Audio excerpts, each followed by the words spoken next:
You know, Don Shula, the coach of the old Miami Dolphins, he said it's the start that stops most people. And he's right. It is the start that stops most people. They're always going to get ready, to get set, to get going. What we've got to do is, boom, just like that, move into action. See, if you don't get started, you're never going to get finished. How do we do that? Start early. I believe when you wake up, you should get up. The second you wake up, get your feet hit the floor, move into action. And you know, you'd be wise if you sit down at night, before you go to bed, and write down 6 goal-achieving activities. Now, that isn't go to the store, or go to the bank, or get to cleaning. It's not that. These are goal-achieving activities. Write down 6 of them. And when you wake up in the morning, you move into action. You know where you're going to go. You don't even have to think about it. Step into action and get on the first one. When you get it done, forget it and go to the second one. Don't think about the first one. Focus on 2. Don't even think about 3. When you get 2 done, go to 3. But knock them off one at a time. If you don't get them all done, just move them over on to the next day. Now, that doesn't mean if you only get 3 done that you have 9 the next day. There are 3 of the 6 that you're going to do the next day. 6 goal-achieving activities. And when you wake up in the morning, move into action on them. Quit holding yourself back. Don't wait. You say, well, I really don't know how I'm going to get started, and the way will show itself. It just appears. I have found when you get started, when you move into action, everything starts to happen around you.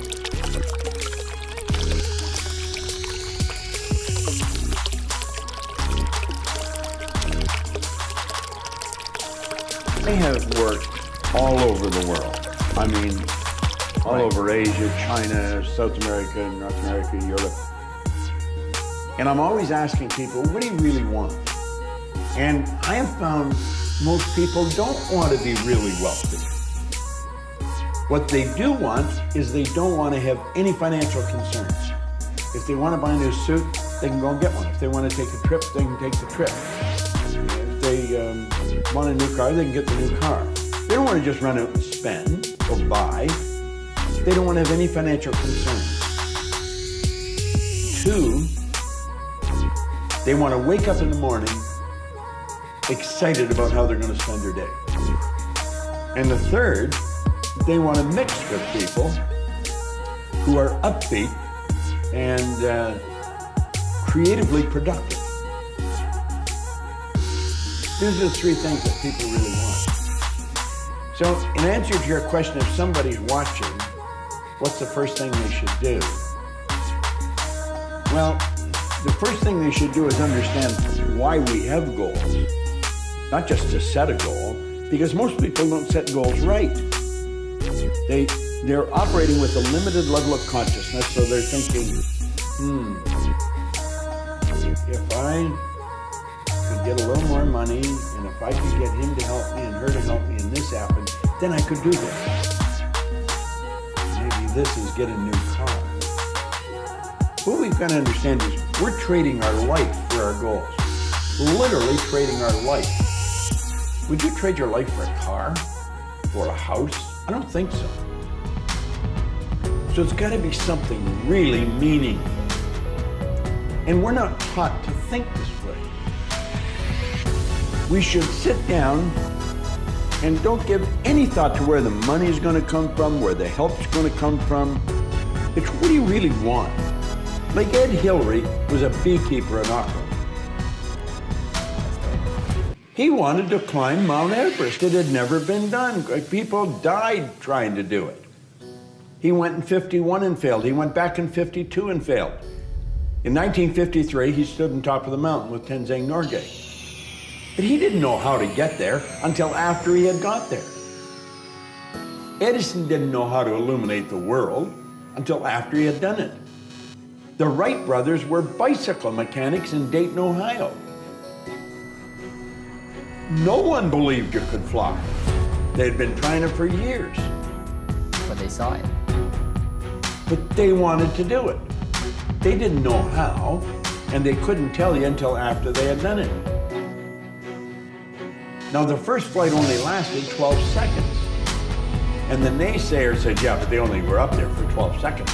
They said, we not only got up there, we kept the damn thing up there for 12 seconds.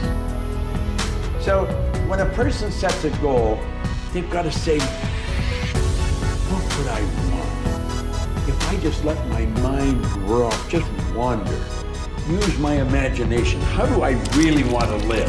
That's what they should be doing. People don't use their imagination constructively. Most people use their imagination destructively. They imagine what they don't want. We've got to consciously and deliberately imagine what we do want. If we will take and sit down with a pen and ask ourselves, what do I really want? What do I really want? And write it down. And then make a written description of it in the present tense. Writing causes thinking. Thinking creates an image. And you get these images going, you're building a vision in your mind. It's the visionaries that's changed the world. Think of that. The fact that I can sit and look into this camera, and you can sit and look at me on your phone, or on your TV, or on your laptop. That was the result of somebody's vision. Do you know everything you've got, the clothes you wear, the house you live in, this microphone that's in front of me? It was all the result of somebody's vision. It's not an accident. You and I have a marvelous imagination. And everything starts with a vision. Van Gogh was asked how he did such beautiful work. He said, first I dream my painting, and then I paint my painting. So Dr. Maxwell Maltz wrote a book back around 1960. It was called Self-Image Psychology, Psycho-Cybernetics. It's a phenomenal book. He said it was the greatest discovery of his generation. He was a cosmetic or reconstructive surgeon, and he found he would do work on people. He might have been a nose job or removed a terrible scar. And he noticed that when he did that, there was a phenomenal change in their personality. But he noticed with others, he would make a phenomenal physical change, and there was no change in their personality. And that led him to postulate that we have two images. We have the one that's coming back from the mirror, but we've got an inner image. And that inner self-image is literally controlling our life. You will find people that have a very poor self-image or low self-esteem. They won't look you straight in the eye. They're afraid to shake hands with you. They're very shy and withdrawn. They go through life hiding from life. They don't like themselves. They don't know themselves. Do you know when a person improves their self-image, they change their entire life? Their income changes, their relationship changes, their health changes. Do you know how you do that? Start studying you. Start to find out more about you. There's something phenomenal about you. Do you know when I began to study this material 57 years ago, I had very poor self-image. I had low self-esteem. I took dumb jobs. I never earned any money. I never had fun. I had poor relationships. And as I started to study real solid information, everything in my life started to improve. I've got friends all over the world today. I earn millions of dollars. I'm in my 80s and I got as much energy as a person in their 30s. You see, when you start to understand really who you are, you're God's highest form of creation. There's things about you that just about blow your mind as you start to study and really understand them. You'll walk a little taller. You'll stand a little straighter. And you know something? You'll enjoy a whole lot more of life. You got to wake up. You see, all we're ever going to get is awareness. We've already got everything. The only thing we lack is the awareness of what we've got. We're God's highest form of creation. There's nothing on the planet that will equal us.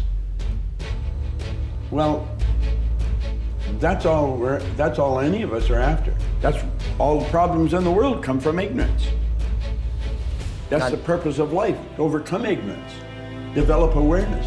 The only way to overcome ignorance is through knowledge. And the only way to get the knowledge is to study.